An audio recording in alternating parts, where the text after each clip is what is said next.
Hey guys, and welcome to the channel How to Guide.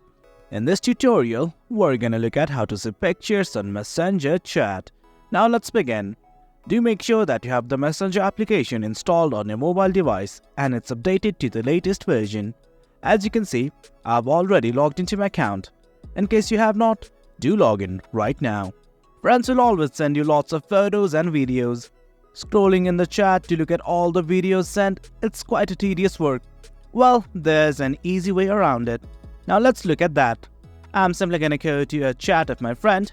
As you can see, I have sent some photos and videos to my friend. Let's say my friend has also sent me some videos and photos. Now let's try to look at them at a bulk. Now let's begin.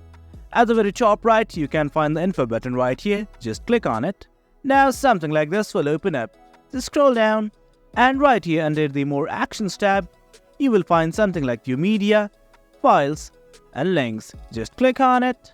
Now from here, you can see all the media, files, and links that has been shared between your friends. Here's the media section, here's the files, and here's the link. You can see the media, files, and links much easier from here rather than scrolling to the very top. Well guys, that's about it. That's how you see pictures on Messenger chat in a bulk. Hope you guys found this video informative, and for more content like this, do remember to hit like, share, and subscribe. Thank you.